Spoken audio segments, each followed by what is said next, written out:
Alhamdulillahi Rabbil Alamin Al-Malikil Haqqil Mubin Ashhadu an la ilaha illallah wahdahu la sharika la wa ashhadu anna Muhammadan abduhu wa rasuluh Allahumma fasalli wa sallim wa barik ala nabiyyina wa habibina Muhammad wa ala alihi wa ashabihi wa azwajihi wa dhurriyyati wa man tabi'ahum bi ihsanin ila yaumiddin amma ba'd.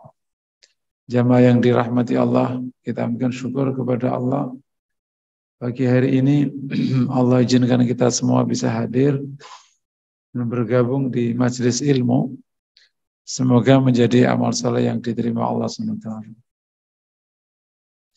Sebelum kita kaji hadis ke 251 ya, seperti yang di layar. Tadi imam baca ayat atau surat Ibrahim ayat 32 ya, sampai 34 yang rakaat pertama. Bagus sekali, saya mungkin tadaburi sejenak ya, supaya ada hal yang sangat bagus bisa kita jadiin pelajaran. Tapi Bapak paham nggak tadi dibacain tadi? Jadi masalah utama kita itu karena nggak paham Quran. Padahal tidak ada nasihat yang lebih baik daripada nasihat Quran. Ceramah ini, kalau ceramah ini itu kayak musik, tahu nggak Mas ya? Kalau Bapak senang sama saya, Bapak duduk, kalau enggak Bapak pergi, enggak? Kayak orang nonton konser, ngaji kayak gini nih kayak nonton konser. Kalau misalnya orang suka dangdut, terus yang nyanyi jazz, pergi enggak dia? Pergi. Orang suka jazz, yang nyanyi, ya orang suka dangdut, orang suka jazz, yang nyanyi dangdut koplo, ya kabur malahan lah. Ustadznya mah kurang keren, pergi dia. Mama itu nanya, ustadznya keren nggak? Nggak keren. Ustadznya aki-aki nggak seru. Nah, satu-satunya pengajian, Bapak nggak bisa pergi, itu khutbah Jumat. Makanya nih tolong bikin khutbah Jumat yang khutbahnya bagus, dan khutbah itu 1 jam. Karena dia nggak bisa, biar bisa dinasihatin gitu loh. Kalau nggak, tidur juga ya kalau nggak mau dinasihatinnya. Khutbahnya nggak seru, tidur aja deh gitu. Jadi benar-benar harus piawai. Tapi ada nasihat yang bisa nembus dada. Namanya bacaan Quran. Bacaan Quran itu biasanya nggak terikat dengan pembacanya biasanya. Imam setuju nggak itu? Karena memang tidak ada nasihat kecuali lebih baik kecuali Al-Quran. Cuman sekarang ada masalah utama, nggak paham gitu. Kalau imam baca itu tidak sama dengan kalau kita ngaji. Karena kan waktu sholat kan kita emang khusyuk. Menghadap Allah, dinasehatin. Gitu kira-kira kayak gitu. Nah tadi ada nasihat yang sangat bagus sekali. Saya bacakan ya, ulang. Semoga menjadi sebab hidayahnya kita semua. A'udzubillahi minasyaitonirrajim. Allahul ladzi khalaqas samawati wal arda wa anzala minas sama'i ma'a. Fakhraja bihi minats thamarati rizqan lakum. وَسَخَّرَ لَكُمُ الْفُلْكَ لِتَجْرِيَ فِي الْبَحْرِ بِأَمْرِهِ سَخَّرَ لَكُمُ الْأَنْهَارِ. Allah ialah yang menciptakan langit dan bumi, yang menurunkan dari langit air sehingga keluar buah-buahan. Awas ya, awal muawal kehidupan itu ada langit, ada bumi. Nggak ada langit, nggak ada bumi, lu nggak bisa hidup. Benar nggak? Mau nempat di mana? Nggak ada. Allah sebut pertama kali langit-langit, karena di atas itu, itulah sebab utamanya bumi hidup. Nanti pasti tahu. Sebab kenapa ada bumi, karena dulu ada proses panjang, itu langit-langit itu. Terus bumi, kemudian Allah turunkan air, sehingga tumbuh buah-buahan. Sumber utama kehidupan, itu air, kemudian bau buah-buahan, mulai muncul makanan. Betul ya? Kemudian lebih lagi,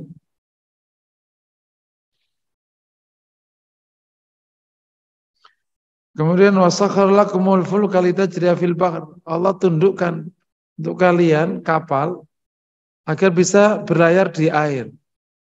Sampai sekarang, apalagi zaman dulu, perputaran hidup itu adanya di laut, bukan di atas, bukan di pesawat. Perpindahan barang, apalagi sejak zaman dulu sampai sekarang. Jadi kalau nyari duit bukan di atas, bukan di darat, di laut. Nyari duit. Itu laut itu duitnya. Kalau kerja di pinggiran laut loh, gede itu banyak. Di mana itu? Di dermaga, duitnya banyak. Bapak tanya, benar nggak? Di pinggiran Medan itu duit semua itu, di pinggiran Medan. Jadi perputaran dunia itu adanya di laut. Kemudian Allah tundukkan pada kalian laut. Dengan izin Allah, sehingga laut ditenangkan, kapal semua bisa lewat, hidup berjalan. Sudah ada tanaman setiap bumi-bumi tadi.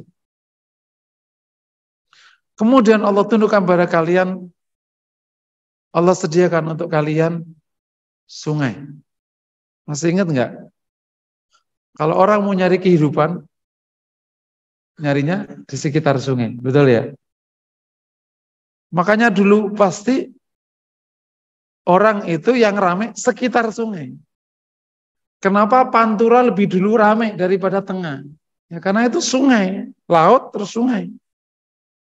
Kalau sering nonton film, kalau ada orang nyasar di laut, pas nyarinya cari sungai, pasti di ujungnya ada kampung. Kalau Anda pusing di tengah hutan, cari nyusuri sungai aja. Di ujungnya pasti ada kehidupan. Karena sumber kehidupan itu air, sekitar air pasti ada tanaman, sekitar tanaman pasti ada orang. Allah sediakan semua itu. Nah kemudian wasakhalakumus syamsa wal qamar. Allah sediakan untuk kalian matahari dan bulan. Dikasih matahari ada hidup. Nggak ada matahari nggak bisa hidup. Daibain yang selalu berurutan, beriringan. Tidak pernah tabrakan.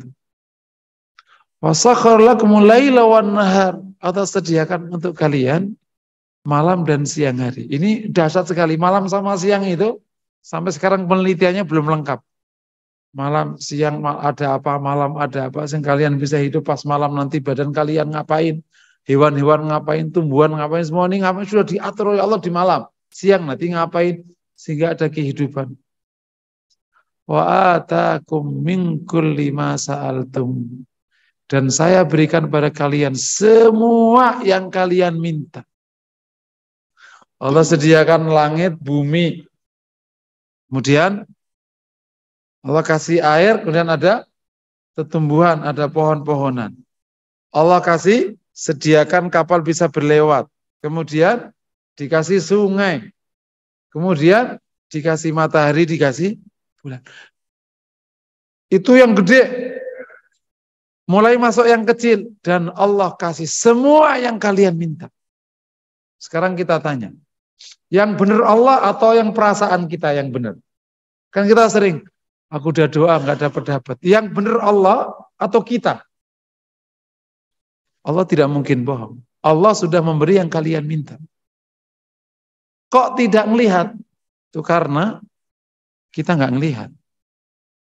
Nah, itu dulu para ulama selalu mengatakan, mintalah sebanyak-banyaknya kepada Allah. Kau pasti dapat.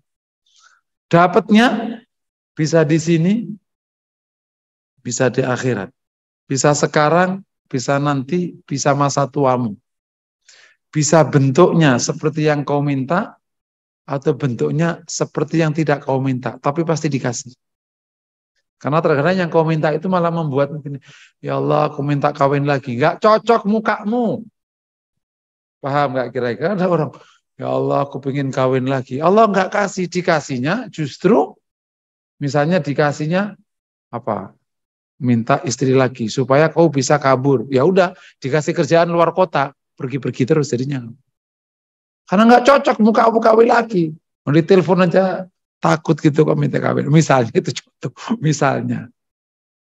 Dan nanti ada saat di akhirat nanti orang ternyata terkesima dengan pahalanya. Padahal dia merasa tidak berbuat. Ternyata itu adalah semua doa yang diminta yang belum dikasihkan oleh Allah di dunia. Nah, kita tanya. Kita itu butuh semua fasilitas hidup, bukan hanya di dunia. Kita butuh fasilitas hidup di dunia. Kita butuh fasilitas hidup di alam barzah. Kita juga punya fasilitas hidup di akhirat. Saking Bodohnya orang nih, inginnya diminta semua di sini. Dan kamu bukan hidup di sini doang. Kita tidak hanya hidup di sini. Kebutuhan kita terhadap pahala untuk hidup di akhirat itu lebih tinggi daripada kebutuhan kita terhadap rumah untuk hidup di dunia. Bisa dipahami ya? Untuk hidup di dunia, kau butuh duit, kau butuh rumah, kau butuh angin, kau butuh. Ini semua tingkat kebutuhannya masih jauh di bawah tingkat kebutuhan kita terhadap pahala di akhirat. Karena kalau kamu nggak punya duit, kau minta sama tetanggamu bisa. Kalau kamu nggak punya rumah, kau masih ngontrak sebelahmu. Kalau nggak punya makanan, kau bisa minta sama mertuamu. Di akhirat kau nggak punya pahala, tidak ada yang kasih. Begitu pahala kita lebih sedikit daripada dosa kita, masuk neraka. Kelar sudah. Ya Allah, ngutang apa? Ngutang pahala. Nggak ada. Ada istri kita, Bu, pahalamu banyak nggak? Banyak. Kasih aku dikit, nambah timbang aku kurang nih. Nggak bisa, nggak bisa. Kata Cina Semarang, nggak bisa. Tahu nggak bisa ya? Nggak bisa. Nggak bisa, nggak bisa. Even anakmu. Nanti kapan syafaat? Nanti. Setelah semua udah ketemu semua hasilnya masing-masing, nanti baru orang saling mensyafaati. Nanti bukan awal-awal proses. Jadi milih mana? Semua doanya dikasihkan di sini atau sebagian doanya dikasihkan di akhirat? Halo? Karena Allah mengatakan, saya kasihkan semua yang kalian minta. Minta aja semua. Makanya jangan menyedikitkan permintaan. Jadi doa itu posisinya 3. Yang pertama, sebagai bentuk kita hamba Allah yang butuh pada Allah. Kenapa kita berdoa? Aku hambamu ya Allah. Aku butuh engkau. Saya nggak bisa hidup tanpa pertolongan. Jangan pernah biarkan saya mengurus hidup saya sendiri. Nggak mampu. Makanya ada doa, wala takinna ila anfusina tarfata'in. Jangan biarkan saya mengurus diri saya. Jangan serahkan diri saya kepada saya. Yakni engkau membiarkan saya mengurus. Aku mohon kau urus kami. Itu namanya wala takinna ila anfusina tarfata'in. Jadi doa itu posisi pertama sebagai wujud kita ini hamba Allah. Allah berfirman, ya ayuhan nas antumul fuqara'u ilallah. Wallahu al-ghaniyul hamid. Hai manusia, kalian ini sangat-sangat membutuhkan Allah. Allah Maha Kaya. Jadi kalau yang merasa nggak butuh Allah itu justru maksiat. Tuhan, sorry ya, gue nggak butuh. Udah cukup semua kehidupan gue. Itu namanya hamba yang kurang ajar. Dipikir dia nggak butuh Tuhan. Ya, yang pertama. Yang kedua, doa itu adalah ibadah. Sebelum bicara dikasih nggak dikasih itu, doa itu ibadah. Setiap kau berdoa, dikasih pahala sama Allah.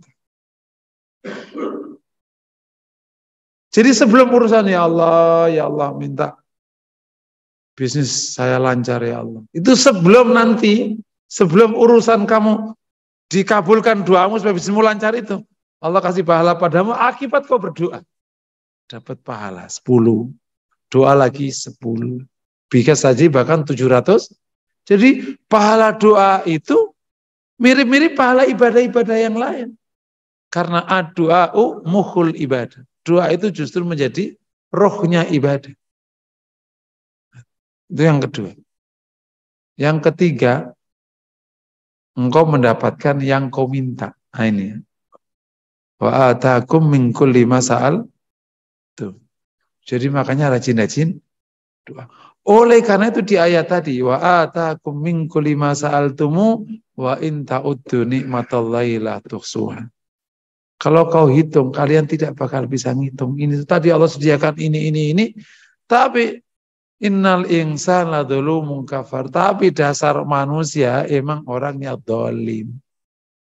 Udah dikasih kayak gitu, aja bangor, nggak taat sama pemberinya. Allah sudah kasih peringatan. Tapi dasar manusia innal insana ladzalumun di ayat tadi ladzalumun kafar. Nggak mau ngaku itu pemberian Allah. Masih aja merasa kurang, masih aja tidak taat. Wa in ta'uddu ni'matallahi la tuhsuha, Innal insana ladzalumun kafar. Ini peringatan keras. Jadi Allah sudah sediakan semuanya, yang kau minta dikasih semuanya, tapi dasar orang tetap zalim dan kufur. Oleh karena itu, ayo tidak pernah kita mendekati kezaliman, yakni menempatkan diri sebagaimana layaknya seorang hamba Allah yang taat pada Allah, yang beradab kepada Allah, yang berakhlak kepada Allah, yang merendah kepada Allah, dan seterusnya. Kemudian jangan sampai menjadi kafar, menentang Allah dan tidak mengakui kenikmatan sebagai kenikmatan dari Allah. Tidak kufur nikmat, apalagi kufur taat. Oke, pelajaran luar biasa bagusnya ya. Pesan utamanya di ayat ini agar kita tahu diri. Dikasih Allah sudah semuanya, menjadi hamba yang sangat-sangat taat kepada Allah. Tidak pantas ngeluh, tidak pantas tidak taat. Seorang hamba yang ngeluh tidak pantas kalau dikasih semuanya. Dan juga tidak pantas tidak taat karena memang kita disediakan semuanya. Semoga menginspirasi. Kita masuk ke ayat berikutnya, ke kajian hadis ya. Hadis ke 251.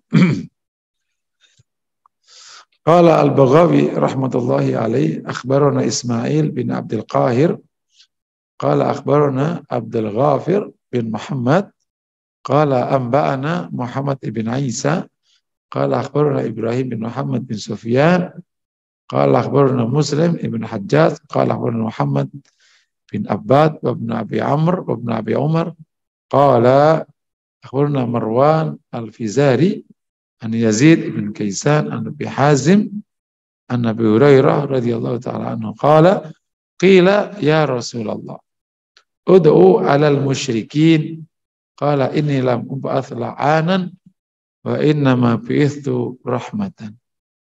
Ya, dari Imam Baghawi rahmatullahi alaih dengan sanadnya sampai Abi Hurairah radhiyallahu ta'ala anhu qala qila ya Rasulullah, dikatakan kepada Rasulullah, yakni ada orang bertanya, ya Rasulullah ud'u 'alal musyrikin, ya Rasulullah doakan atas orang musyrik. Ya, kalau dalam bahasa Arab itu ada, memang bahasa Arab agak simpel ya. Kalau ud'u 'alal musyrikin pakai ala, itu maknanya doa buruk. Ud'u 'alal musyrikin, doakan hal buruk pada orang musyrik. Doa atas itu berarti buruk. Kalau doa untuk yang baik itu pakai li. Ud'u lil muslimin. Makanya Allahumma gfir lil muslimina wal muslimat. Li. Kalau ala itu berarti hal buruk. Gitu. Ud'u alal musyrikin. Ya Rasulullah doakan yakni hal buruk pada orang musyrik. Qala, Nabi menjawab, inni lam ub'ats la'anan.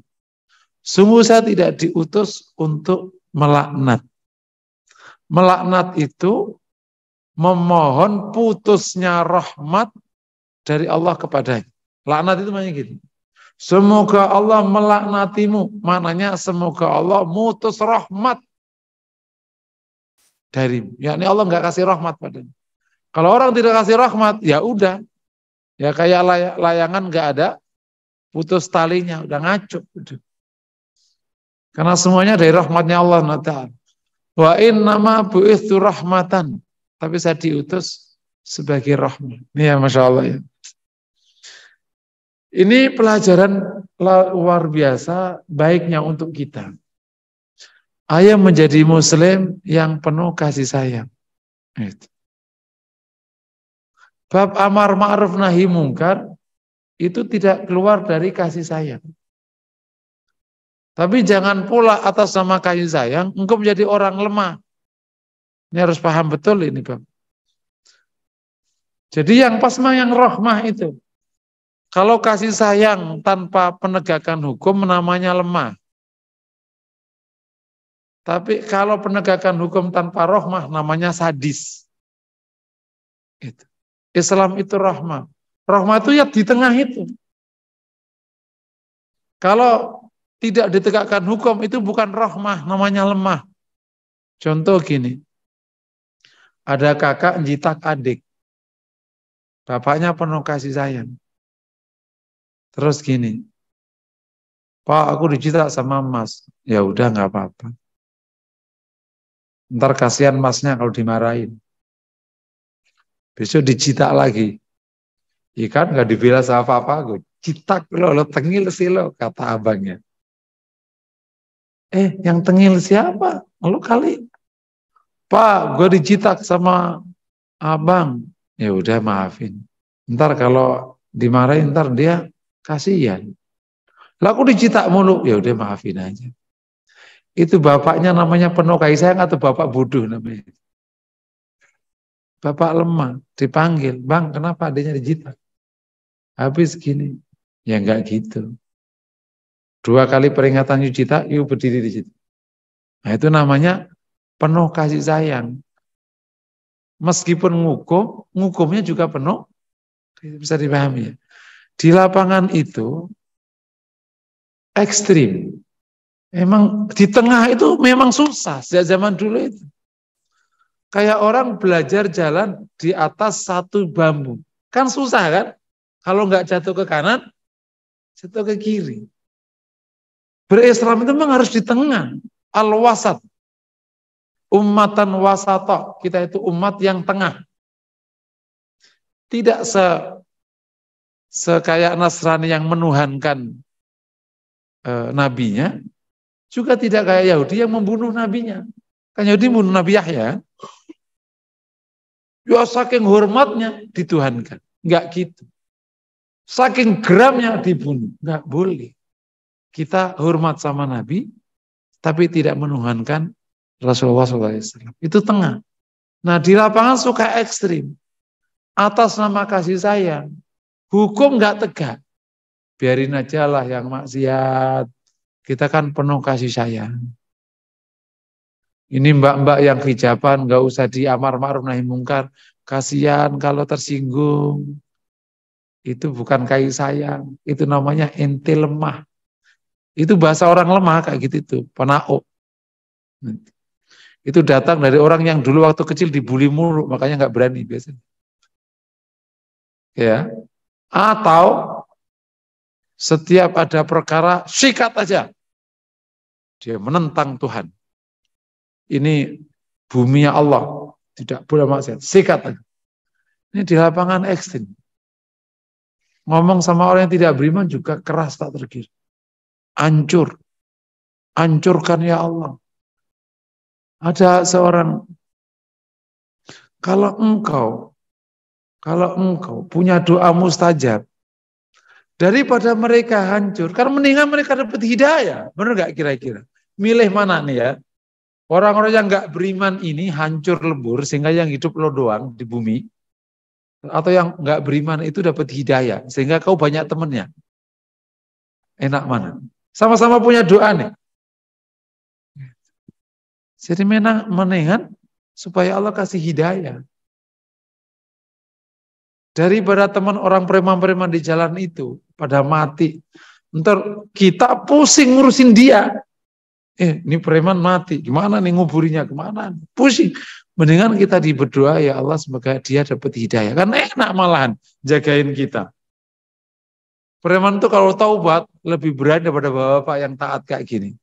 Preman taubat itu berani bertaruh nyawa untuk dakwah. Serius.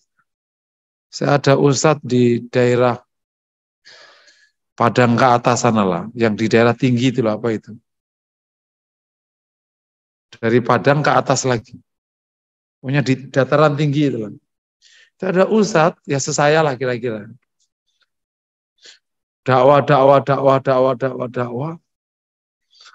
Akhirnya itu entah gimana ceritanya diancam sama preman situ.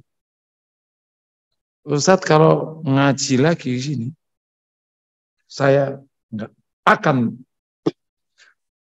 Nah, dia ternyata itu ada satu preman dulu yang sudah taubat sebelumnya. Dengar ustadznya diancam. Ya ustadznya ya udah nggak apa-apa, udah tenang aja. Masalah kayak gitu gampang, ya kan?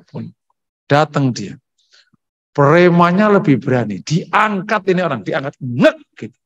Sekali lo bilang sama ustadz gua, hilang.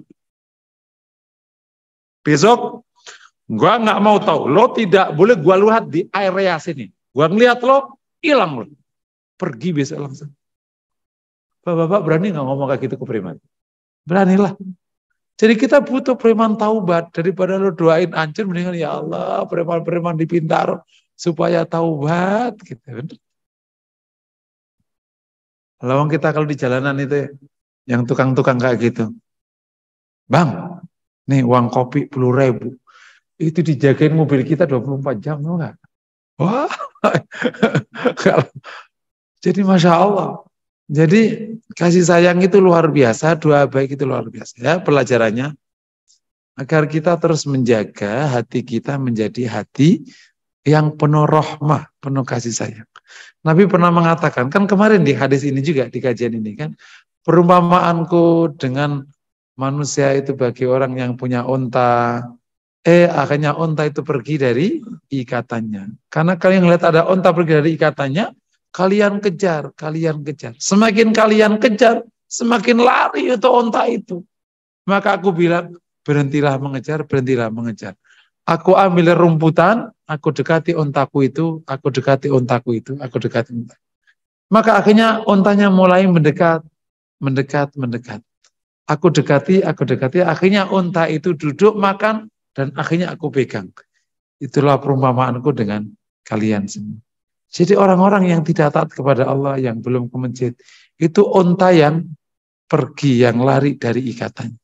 Semakin kau caci maki, semakin kau kasarin, semakin kabur. Wallah. Jangan ke masjid, salah semua, nggak ada yang benar. Jangan ke masjid, orangnya galak-galak. Baru sholatnya pelototin. Lu baru sholat kemarin ya, pantesan sholat nggak bener semua. Jadi orang takut ke masjid.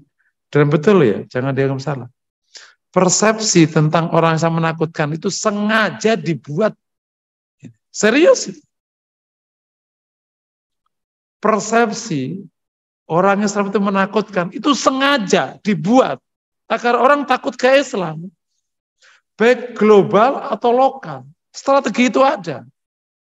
Kalau Bapak mau gaul-gaul aja sama mereka tanya, lo buat gua kayak gitu ya? Emang kayak gitu. Kita nggak sadar, kita memicu itu terkadang. Sehingga benar kan ada buktinya di lapangan kan. Tapi kalau kita emang enggak kan, nggak bisa diapa-apakan. Emang dibuat kayak gitu. Gitu. Sejak di film di Hollywood sampai film pasnya pokoknya asal yang sadis-sadis itu pasti jenggotan. Ada aja kalau bikin film itu.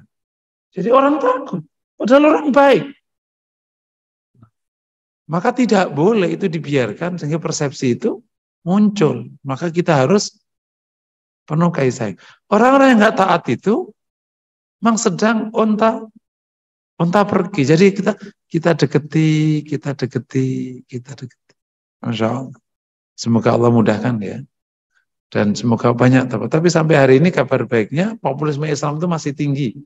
Meskipun sudah kayak gini situasinya, bahkan di hampir semua negara Islam, situasinya mirip-mirip semua.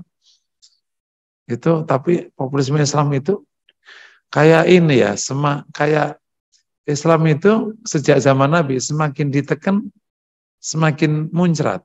Jadi kan ditekan kalau ada air itu kalau keluar mata air itu, kalau kau bendung, maka semakin melebar kemana-mana. Bukan malah mati. Kayak gitulah Islam. Ditekan dengan isu terorisme, yang di pinggiran itu malah masuk Islam semua. Ditekan kan, menggunakan militer kan. Yang ilmuwan, Islam semua. Yang dia sih enggak, muncrat di luarnya, ilmuwan. Kenapa ditekan? Kenapa? Mulai buku dibaca. Makanya isu terorisme dihentikan sejak 3 tahun yang lalu. Ya, makanya kalau ada isu terorisme itu berarti lokal. Karena sudah lagi global nggak ada. Ya. Hanya kalau ada teroris lokal, permainan lokal ya, Pak lokal. Paham ya? Global udah nggak ada. Berhenti 3 tahun udah ada perjanjian kan.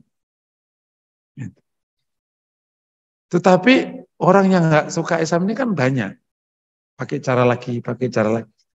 Yang menarik gitu. Memang ditekan di sini, keluar di sini. Tekan sini, keluar di sini. Gitu. Tekan sini, keluar di sini. Karena apa? Rasul telah menjanjikan. Tidak akan ada kiamat sampai seluruh yang bisa ditembus oleh matahari akan kemasukan Islam semua. Jadi Islam itu akan memasuki seluruh wilayah yang tertembus oleh siang dan malam.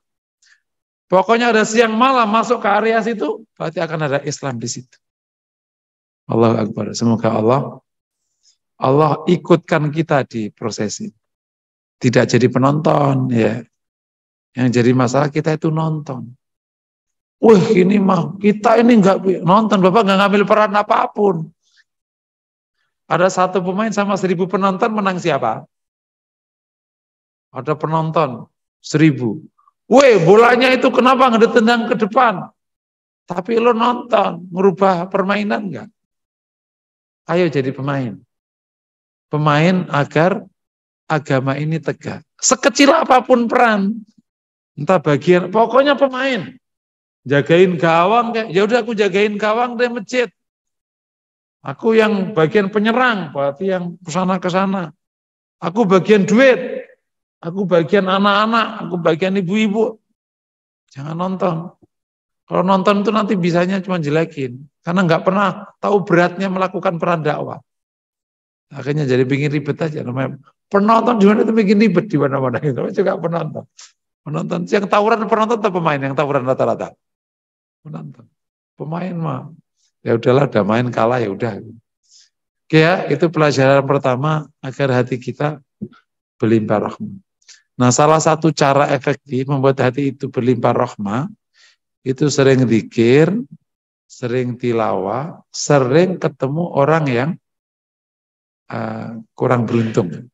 Sering aja ketemu, nanti lama-lama penuh kasih sayang. Makanya kan Nabi menyuruh kita, ungdur ila man huwa asfalamin. Itu akan memicu kasih sayang. Dari kasih sayang terhadap orang yang susah, lama-lama kasih sayang pada semua orang. Gitu. Kalau nanti kita sudah penuh kasih sayang, kita itu nggak jadi orang sadis termasuk kepada hewan-hewan. Kalau kita itu sadis ya, ada semut lewat, ada semut di rambutan yang kamu beli, kenapa dimatiin gitu loh? Kan dia semut udah duluan di situ, kan? Duluan semut di rambutan atau duluan kau beli semut, beli rambutan? Semut itu sudah ada di situ sejak di tanaman. Kenapa waktu kau beli kamu pitesin, dimatiin? Itu saking sadisnya orang. Ya diketek-ketek. Betul. Jadi kalau ada semut di rambutan, jangan diketek-ketek, biarin dia hidup. Kecuali semut yang nanti mengganggumu misalnya apa. Itu nanti boleh ada yang boleh dibunuh. Tapi Everett nggak boleh dibunuh. Itu kalau orang penuh kasih sayang, alam ini Masya Allah. Normal. Karena orang sadis sama jahat, sama rakus, jadi sekarang kita rasakan. Seandainya nih kita pakai bicara seandainya. Kok orang ini nggak rakus, tidak dolu mungkafar, kita itu nggak usah kerja. Nanti kita, pokoknya ya Pak, orang nggak usah ngomong bangsa dunia lah. Misalnya Tangerang Selatan ya. Kita hanya ngambil yang kita butuhkan ya, selebihnya dibiarkan di alam. Kita pagi-pagi ngambil ikan udah dimakan doang, yang nggak dimakan dibalikin. Itu sudah lengkap. Nggak butuh kita. Saya pernah ke Kalimantan, tengah, dari kota Palangkaraya ke mana gitu. Ada di jalan itu ada orang mancing di got. Pak ada, oh banyak Pak. Macam itulah negara kita kalau nggak ada orang rakus. Jadi nanti kalau pagi-pagi datang, Mak minta makan, bentar, aku ke got. Ambil ikan, makan. Di Kalimantan itu got-got kecil, got samping jalan itu ikannya banyak. Allah yang hidupkan. Setiap ada air, pasti ada kehidupan. Makanya tadi kan Allah sebut langsung air. Karena setiap ada air ada kehidupan. Nanti ada jenis-jenis, ada apa-apa, ikan tumbuh, pohon tumbuh. Yang jadi masalah orang ngambil melebihi kebutuhannya.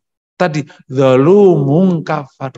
Jadi tantangan kita itu adalah orang-orang dolim itu. Kalau Allah udah sediakan full untuk kita, kenapa nggak dapat diambil sama tetanggamu? Wah, tapi ya inilah hidup. Allah sudah sebutkan semuanya, tapi faktanya innal insana ladzalumu kafar.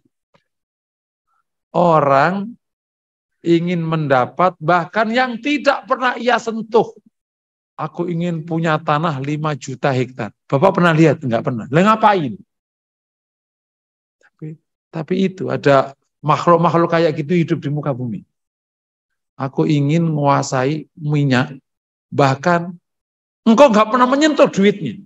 Saking kau nggak butuhnya. Kenapa kau udah nggak boleh makan apa aja? Orang udah nggak boleh makan apa aja, kau masih nyari gitu loh. Ngapain? Ya Pak, makan yuk. Aku udah nggak boleh makan apa aja. Lah ngapain? Mendingan Bapak duduk aja situ. Masih bisnis pasti apa? Nggak boleh makan, nggak boleh apa. Saking dolimnya saya, kufurnya. Naudzubillah min dzalik. Siap ya. Salah satu membuat kita penuh rahmah itu adalah apa tadi? Suka zikir, suka tilawah, suka mendatangi orang-orang yang itu insya Allah nanti penuh kasih sayang. Dan yang kedua pelajarannya, diperbanyak doa baik kepada orang musyrik. Nah ini perlu dipahami. Bukankah kita tidak boleh mintakan ampun kepada orang musyrik? Nah ini banyak yang perlu digenahkan. Ya, supaya antara hadis ini sama doa larangan mintakan ampun, doa kepada orang musyrik itu nggak boleh. Ya, doa itu ada dua di konteks kepada orang musyrik. Doa sesuatu yang memang oleh Allah diberikan kepada semua hambanya, baik muslim atau kafir, contohnya sehat. Maka jenis doa ini boleh kita panjatkan untuk orang muslim sama orang kafir. Kok semoga sehat? Boleh. Karena sehat itu diberikan oleh Allah kepada muslim dan paham nggak kira-kira? Kadang kita ini kan makanya kalau ngaji nggak lengkap itu begini-begini nih, jadi pusing kita itu kan. Kita nggak boleh ini pokoknya gitu. Karena ngajinya nggak lengkap. Jadi kalau lo di kantor, kan di kantor itu kan ya orang macam-macam kan. Sukses. Boleh. Karena apa? Allah kasih ke semuanya. Anu ya, lancar bisnisnya. Makasih Ustaz, makasih. Kok ya gitu? Kalau anu, kan jadi enak. Tapi ada doa yang oleh Allah memang itu sesuatu yang oleh Allah emang tidak diberikan kepada mereka. Contoh. Keselamatan di akhirat untuk orang kafir. Ya nggak bisa, wong mereka jelas masuk neraka. Jadi jangan menentang ketetapan Allah itu. Jadi perkara-perkara yang Allah sudah tegaskan. Ya jangan ditentang, makanya nggak boleh mendoakan itu. Orang musyrik masuk apa? Masuk neraka. Ya Allah masukkan ia ke surga. Ya neraka ke surga. Tapi ya Allah berikan ia hidayah. Boleh nggak? Boleh, karena Allah memang bisa kasih hidayah kepada orang kafir. Makanya Rasul mendoakan hidayah kepada orang kafir, tapi nggak mendoakan ampunan kepada mereka. Beda lah. Bisa dipahami ya kira-kira. Jadi mendoakan yang memang Allah nggak akan kasih pada mereka, itu nggak boleh. Tapi kalau mendoakan yang Allah juga kasih kepada mereka, contohnya duit, sehat. Aku doain banyak kok, banyak anaknya banyak. Jangan, nggak apa-apa punya anak banyak kan, bapak kaya duitnya. Kok akan jadi lucu. Bisa dipahami ya. Ini memang harus, jadi boleh. Jadi kita akhirnya hubungannya menjadi bagus dan semoga ini menjadi sebab orang bisa tertarik kepada agama. Saya kemarin ketemu siapa ya? Ketemu apa itu di YouTube? Pokoknya gini. Aslinya nenek moyang dataran Cina itu Islam. Nenek moyangnya itu. Karena kan memang waktu Islam pertama kali muncul, itu di abad pertama udah masuk ke situ. Sa'ad ibn Abi Waqqas kalau nggak salah. Kemudian datanglah apa itu dulu ya? Sebelum Mao Zedong mengkomuniskan itu, akhirnya kan pernah ada Hindu pula di situ. Tapi Cina itu Islamnya bersamaan dengan Islamnya Arab di abad yang sama. Makanya kalau disebutkan nenek moyangnya, Islam agama lebih awal di situ. Berubah sampai jadi komunis sekarang itu waktu zaman Mao Zedong menang itu, yang mengusir Tek Mainchan yang jadi Taiwan itu ya, apa? Cek Kain Sak, namanya susah ya. Hah? Cek Kain Sek. Sang Kai-shek, apalah itu, yang jadi Taiwan. Nah itu kan. Jadi pelajaran kedua, boleh mendoakan hal yang memang oleh Allah bisa dikasihkan kepada orang kafir. Termasuk di dalamnya hidayah. Itu boleh. Ya Allah, tunjukkan tetanggaku ini ya Allah. Boleh. Aku doain kau dapat hidayah. Mau loh sekarang orang-orang itu? Amin. Gitu pasti dia amin. Serius. Bro, gua doain lo dapat hidayah. Enak aja. Beneran. Amin. Pasti dia kayak gitu. Kalau kita dekat, kan mereka udah ngomong, Masya Allah, Alhamdulillah, Bismillah, gitu. Memang kayak gitu. Karena memang sudah menjadi budaya kan. Gitu. Masya Allah, Innalillah, gitu. Lo kan gitu. Ya. Agak cerita kecil ya. Kemudian anak saya bikin buka bersama teman-temannya yang baris pertama. Nah itu ada non muslimnya 4. Baris pertama itu yang muslim cuma 4 di kelasnya. Nanya gini, anak saya namanya Nabila, kalau kita buka bersama harus hijaban nggak? Gitu kan. Tapi dia wajib.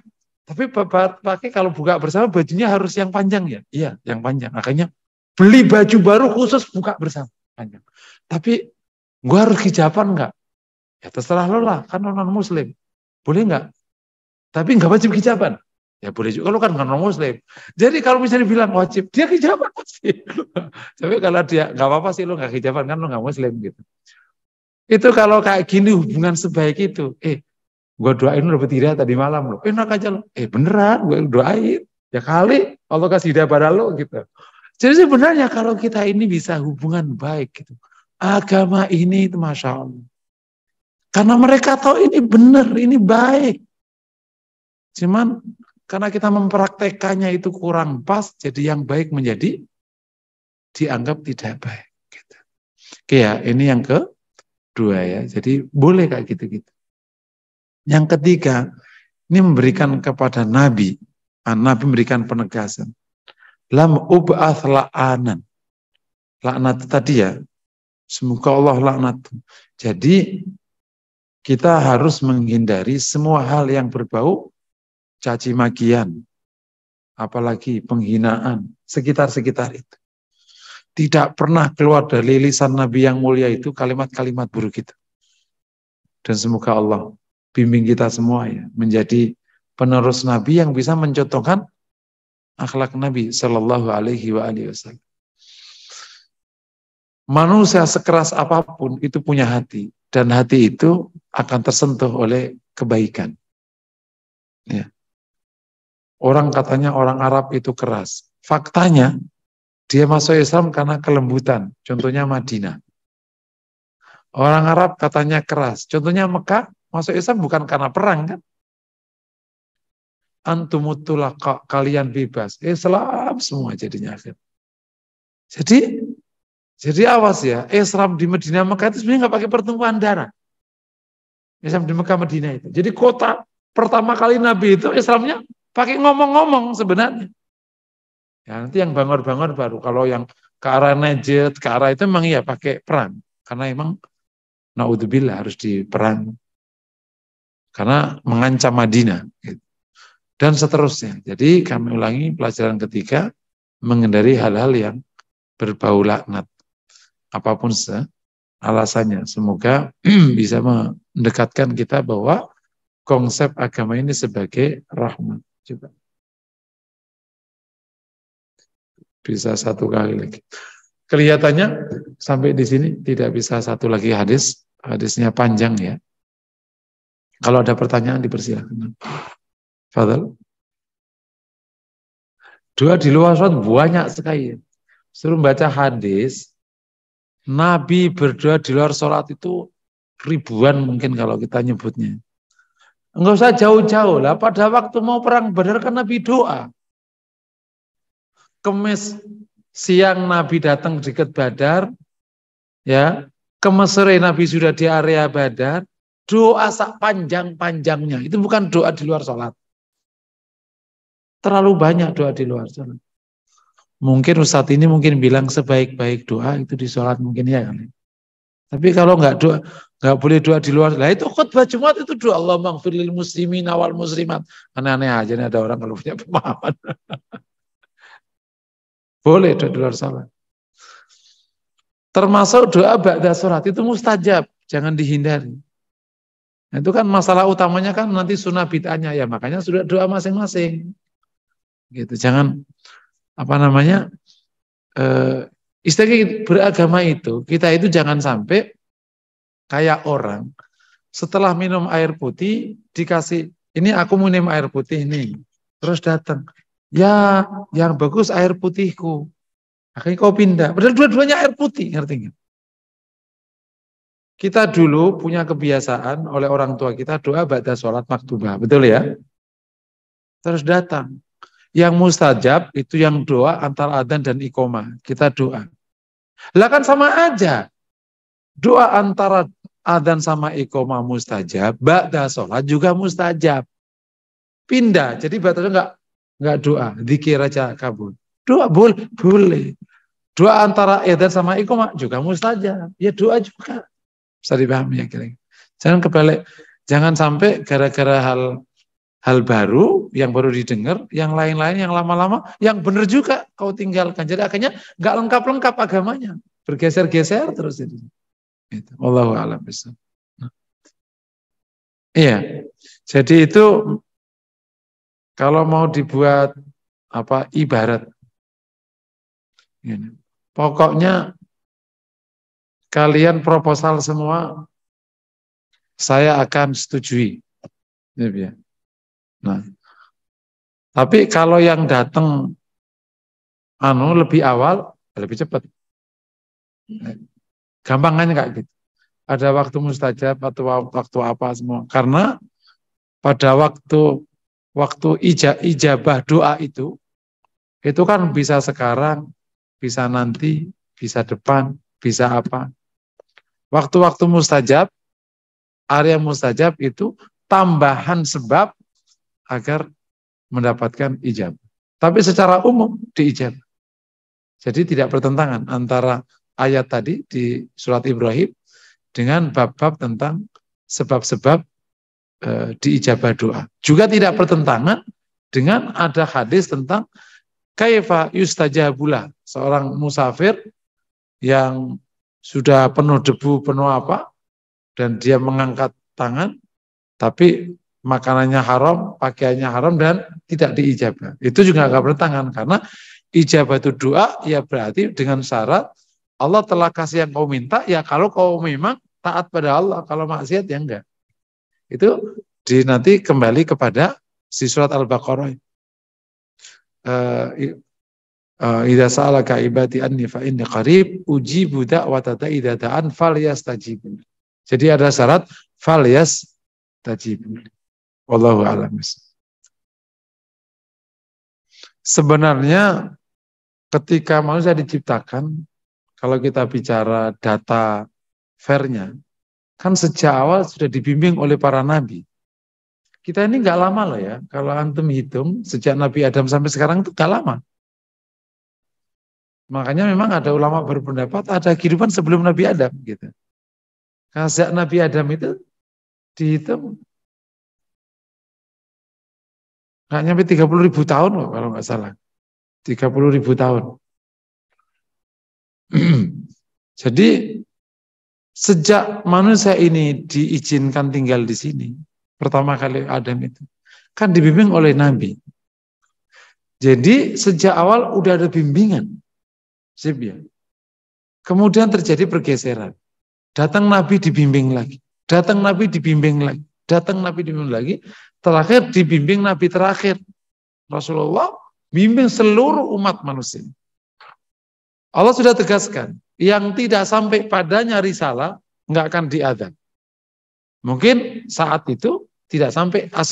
Ada area yang tidak sampai. Dan ingat, kehidupan itu dulu nggak luas, nggak seluas sekarang. Hidup itu di area-area situ, kehidupan itu. Makanya kenapa Nabi itu kok di situ? Karena orang tinggal nggak jauh dari situ, di Mesopotamia, di daerah Arab. Jadi kalau sekarang itu ya di Jazirah Arab, daerah sekitar Mesir situ, sama ke atas, itulah kehidupan nggak jauh-jauh situ. Hidup itu situ doang. Lainnya hutan. Baru penyebaran kan setelah baru ada penyebaran kemana-mana. Nah yang menarik, Allah sudah kasih tegas. Allah tidak akan ada bagi yang tidak sampai padanya risalah. Berarti yang nggak sampai ya sudah aman. Misalnya dia kufur, terus kemudian bapaknya kufur, dan dulu pas Nabi datang itu nggak sampai ke dia, aman dia. Sip ya. Ketika Nabi datang, khusus Nabi diutus untuk seluruh alam semesta. Dan sejak Nabi, faktanya waktu Nabi diutus, orang di alam semesta tahu Nabi diutus. Tidak ada bangsa yang nggak tahu ada Nabi datang. Roma tahu, Persia tahu, Cina tahu, Arab tahu. Bangsa kan itu doang bangsa. Termasuk di sini, waktu Nabi diutus di sini adalah Belambangan. Perlu paham tuh antara sini sama di sini Belambangan. Yang di Jawa, nggak tahu yang di Medan Raja apa? Bapak harus tanya itu. Kerajaan apa di Medan saat Rasul itu, di abad itu. Nah nanti dicek, sudah datang belum utusan? Sudah datang. Jadi ini negara paling timur sudah didatangi oleh risalah Rasulullah di abad pertama. Zaman Khilafah Rashidah. Gitu. Makanya Hamka itu tegas sekali kan. Menolak tentang Islam datang di abad ke-7. Belakangan sekali. Abad pertama udah sampai ke sini. Abad pertama Islam maksudnya.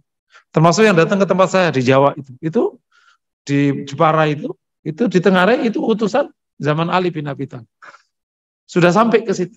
Karena memang zaman itu Islam sudah sampai ke Cina. Cina sama sini sudah punya hubungan sejak abad kedua. Cina sama sini. Hubungannya lebih banyak di Sunda. Makanya orang Sunda banyak yang putih-putih kayak Cina. Emang iya itu hubungan lama itu. Yang sehingga terlalu masuk akal kalau Islam sudah sampai ke sini di awal abad itu. Karena sudah hubungan dagang, barus macam-macam itu sudah dia sebelum Islam ada sudah punya hubungan namanya daerah Nusantara ini. Jadi ketika sudah dikasih penjelasan, sementara yang tidak sudah dikecualikan, ya udah dia memilih. Faman syafa, yang mau beriman, yang kafir mau kafir. Terus sudah masuk dia dikasih otak. Kenapa nggak dipahami? Nah itulah letak keadilan Allah. Nah bagi Islam enak dong. Jawabannya kemungkinan murtadnya orang yang sudah Islam dengan kemungkinan masuknya Islam orang yang dari dulu kafir itu peluangnya sama 50-50%. Saya pernah mengatakan kan ada orang lahir kufur terus nggak masuk Islam, dengar Quran masuk Islam mati. Syahadu alla ilaha illallah Muhammadur Rasulullah, sholat sekali mati. Ada orang dari kecil Islam, terpengaruh sama dunia, cewek cantik, murtad, mati. Enakan mana? Dari kecil lo udah taat, makan ini enggak, di akhir hayat lo kafir, masuk neraka. Ini lo bebas, waktu itu kan lo kafir, bebas bebasnya, mati masuk neraka. Itulah, jadi orang Padang itu benar itu. Hidup foya-foya, mati masuk neraka. Ya enggak gitu polanya. Jadi Allah Maha Adil. Nah terhadap situasi bangsa yang berbeda-beda, ya Allah menyebut ta'arofu. Tapi rumusannya, inna akramakum indallahi, takwa ya versinya Allah. Makanya inna akramakum indallahi. Lah kalau menurut yang lain apa? Ya nggak ada gunanya. Lah kan yang punya alam semesta Allah, yang punya akhirat Allah. Ya kalau Allah nggak menilai ya nggak ada artinya. Aku paling bagus ya nggak ada artinya. Yang menentukan Allah. Nah, tapi artinya jawabannya tetap fair, tetap adil. Karena setiap orang dikasih kesempatan untuk memilih. Wallahu a'lam. Memang jadi kalau kita bicara kita teliti lebih dalam tentang doa-doa Nabi, sebagian besar doa Nabi kepada orang kafir itu tentang hidayah. Ya, bahkan kepada orang munafik Nabi meraih supaya Allah mengampuninya. Tapi Allah sudah tegaskan nggak akan diampuni. Ada beberapa case Nabi mendoakan kehancuran kepada mereka. Nanti menjadi dasar bagi sebagian ulama memang boleh mendoakan kehancuran bagi mereka. Biasanya Nabi minta kehancuran itu pertama kali di Badar. Di Badar itu Rasul langsung menyebut satu persatu agar engkau hancurkan dia. Allahumma alaika bi Allah, hancurkan dia. Satu. 70 pimpinan itu disebut oleh Nabi satu persatu namanya. Dan semuanya terkapar. Nah, kalau kita lihat, perhatikan biasanya doa kehancuran bacaan Nabi itu biasanya menjelang perang. Gitu. Tapi kalau musim tidak perang, doanya agar ia dapat hidayah. Udah perang kan? Ya harus hancur. Hidayah gimana? Udah nggak berlaku. Ya sudah perang sekarang. Menang atau kalah sekarang. Makanya doanya kehancuran. Tapi begitu tidak area perang, doanya baik. Doa hidayah. Nah, sekarang kita turunkan, boleh nggak doakan kepada Yahudi? Sekarang perang, boleh aja. Kan dia merangi Muslim di ini, menindas. Nah, makanya untuk case ini boleh. Jadi, wallahu a'lam. Nah, ada? Cukup? Mari kita akhiri kajian kita dengan sama-sama doa kafaratul majlis. Subhanakallahumma wa bihamdika asyhadu an la ilaha illa anta. Assalamualaikum warahmatullahi wabarakatuh.